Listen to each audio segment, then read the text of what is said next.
অনেক অপেক্ষার পরে এই সেই আনন্দের মুহূর্ত। আমাদের বাড়িতে মায়ের পূজা চলতেছে। বাড়িতে পূজা করব, কতদিন আমাদের সবার একটাই টেনশন ছিল মাথায়, কি মাসে পূজাটা করলে ভালো হয়, কিভাবে পূজাটা করব।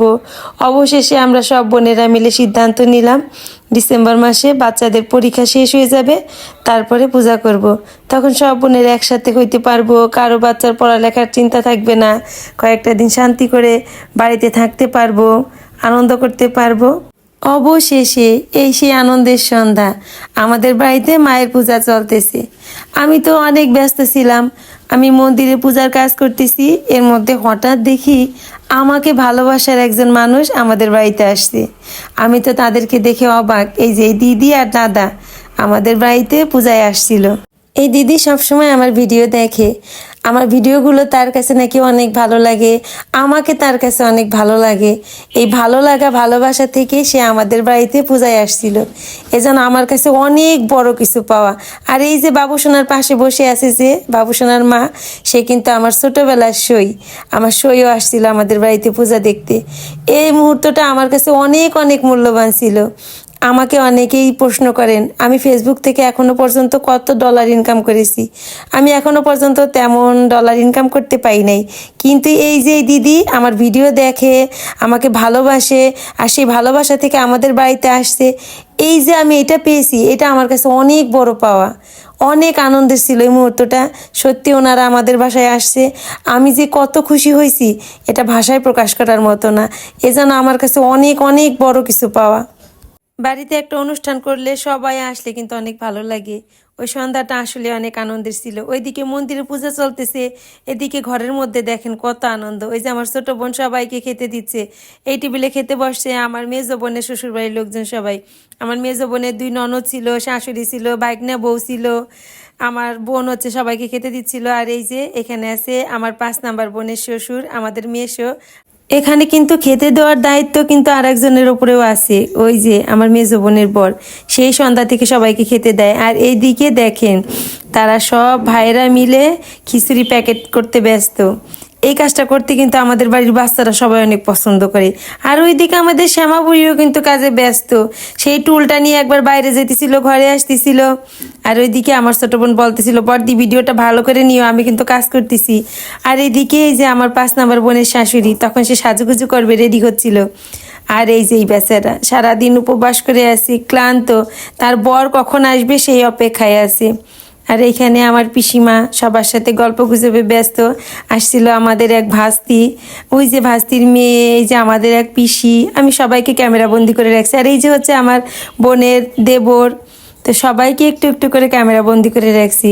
বুঝতে হবে আমার তো পরে আবার এই ভিডিওগুলো পোস্ট করতে হবে, কোনো মুহূর্ত যেন বাদ না যায়। তো আবার চলে আসলাম মন্দিরে, এখানে তো পূজা চলতেছে।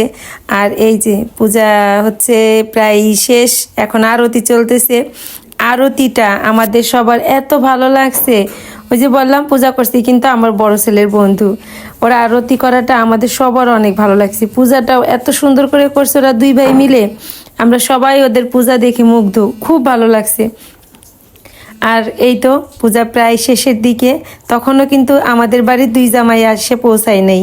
তো এই যে দেখেন আমাদের বাড়ির 2 জামাই এখন আসলো। এখানে আছে আমার সেজো বোনের বর, আর ওই যে পেছনে আছে আমাদের বাড়ির একদম ছোট জামাই, ওই যে আমার ছোট বোনটার বর। 2 ভাইরা একসাথে ঢাকা থেকে আসছে। আমাদের বাড়ির ছোট জামাইগুলো ভীষণ চালাক। এই যে দেখেন পূজা প্রায় শেষ, তখন 3 জামাই আসলো। আর আমার উনি ওই যে পেছনে ভাইরাদের সাথে বাড়ির ভিতরে ঢুকতেছে, সেই কত ব্যস্ত, সকাল থেকে বাজার করা, এ কাজ সে কাজ, কত ব্যস্ত। আর ছোট জামাইগুলো সব কাজ শেষ হয়ে গেছে, এই যে তারপরে আসলো। 5 নাম্বার বোনের বরটাও কিন্তু সন্ধ্যাবেলা আসছে, সেই বাচ্চারাকেও আপনাদেরকে দেখাবো একটু পরে। তো এখানে তো পূজা চলতেছে, অনেক সুন্দর আরতি করে পূজা করছে ওরা। বাচ্চারা একটু বড় হয়ে গেলে তখন তাদের আবদারে শেষ থাকে না। এই যে দেখেন কত সুন্দর করে আলোকসজ্জা করা হয়েছে, এগুলো কিন্তু আমাদের বাড়ির বাচ্চাদের আবদারে। এর আগে আমরা যখন একবার পূজা করছি তখন কিন্তু এত আলোকসজ্জা করি নাই, কারণ তখন ওরা ছোট ছিল, ওদের এত আবদার ছিল না। এইবার সব ভাইদের আবদার, সুন্দর করে আলোকসজ্জা করতে হবে। যেদিন পূজা তার আগের দিন রাতের বেলা হচ্ছে এই যে যারা লাইটিংয়ের কাজ করে ওদের আসার কথা ছিল রাত 2টার সময়, কিন্তু ওরা আসছে সেই ভোর রাতে। ভোর রাত বলতে ভোর 6টার সময় সারা রাত আমার বড় ছেলে ছোট ছেলে আমার প্রত্যেকটা ভাইগনা সব ভাইয়েরা মিলে এই যে এইখানে যারা সবাই বসে আছে ঠিক এই জায়গাটায় ওরা পাটি পেতে সব ভাইয়েরা মিলে অপেক্ষা করছে সারাটা রাত কখন সেই লাইটিংয়ের কাজ করতে আসবে, তারপরে ওরা ঘুমাবে। আর এই যে এখানে আছে আমার মাসি, আমার বড় যা, আর ওই যে আমার এক বান্ধবী। তো যে কথা বলতেছিলাম, প্রত্যেকটা ভাই সারা রাত জেগে অপেক্ষা করে কখন আসবে লাইটিংয়ের কাজ করতে। এটাই ওদের কাছে আনন্দ, লাইটিং করার পরে ওদের মনে শান্তি। তো পূজা তো প্রায় শেষ, এখন আমরা সবাই মিলে অঞ্জলি দিব। হয়ে গেল বাড়ির পূজা। কত অপেক্ষা, কত আনন্দ, কত কি প্ল্যানিং, কত কি চিন্তা ভাবনা করে অবশেষে বাড়িতে পূজা। আর তাই তো পূজা শেষ হয়ে গেল। আমার বাবা অনেক ব্যস্ত, কে আসলো কে চলে গেল, কে প্রসাদ পাইলো কে পাইলো না, আমিও এদিকে অনেক খেয়াল করছি। তারপরে আসলাম অঞ্জলি দিতে, আমি দেখে দেখে সবাইকে প্রসাদ দিলাম। একজন কন্টেন্ট ক্রিয়েটর হওয়া যে কত যন্ত্রণা তা এখন নিজে কাজ করার পর হাড়ে হাড়ে টের পাচ্ছি। যখন আমি প্রথম কাজটা শুরু করি তখন ভাবতাম কি এমন যন্ত্রণা, ভিডিও করব, ভিডিও পোস্ট করব, শেষ। কিন্তু এখন বুঝতে পারি যে কত কঠিন। আমি কিন্তু ওই দিন সকাল থেকে অনেক ব্যস্ত ছিলাম, ব্যস্ততার শেষ নেই, প্রচুর কাজ। কিন্তু এত ব্যস্ততার মধ্যেও আমাকে কিন্তু প্রত্যেকটা মুহূর্তে ভিডিও করে রাখতেই হয়েছে, কারণ আমার তো আবার প্রত্যেকটা মুহূর্তের ভিডিও পরে পোস্ট করতে হবে। অনেক সময় হয় কি, অনেক কাজে ব্যস্ত থাকি, নিজে ভিডিওটা করতে পারি না। একজনকে যদি বলি যে ভিডিওটা করে দাও, তখন সে বিরক্ত বোধ করে, ভিডিওটা করে দিতে চায় না, তখন মনটা অনেক খারাপ লাগে। আসলে কোনো কাজই সহজ না, কাজটাকে সহজ করে নিতে হয়। এত ব্যস্ততার মধ্যেও আমি কিন্তু প্রত্যেকটা মুহূর্তেও ভিডিও করে রাখছি। নিজে না পারলেও, কেউ মন খারাপ করলেও, কেউ করে দিতে না চাইলেও তাকে দিয়ে জোর করে ভিডিওগুলো করিয়ে রাখছি, কারণ আমার তো পরে সব পোস্ট করতেই হবে। একমাত্র শান্তি আমার মেজো বোনটার, ওর কোনো ভিডিও করার টেনশন নাই, ছবি তোলার টেনশন নাই, সে ছবি তুলতেও পছন্দ করে না, আর ভিডিও করা তো তার কোনো কাজের মধ্যেই পড়ে না। তো যাই হোক, অনেক সময় তো বক বক করে যাচ্ছি। এদিকে পূজা প্রায় শেষ।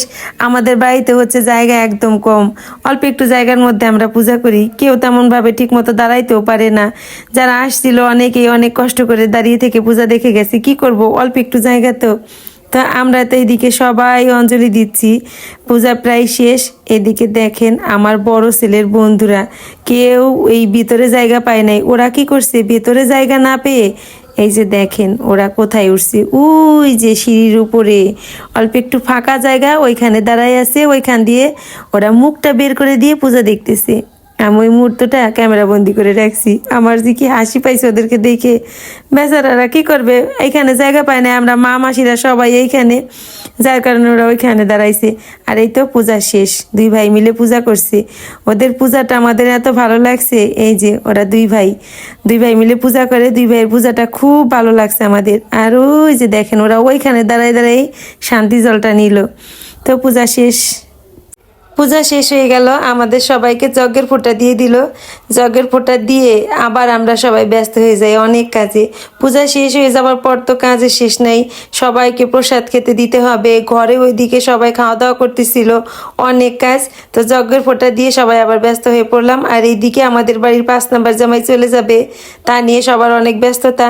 তো আজকের মতো ভিডিওটা এই পর্যন্তই, আপনাদের সাথে পরবর্তী ভিডিওতে শেয়ার করব আমরা আর কি কি করলাম।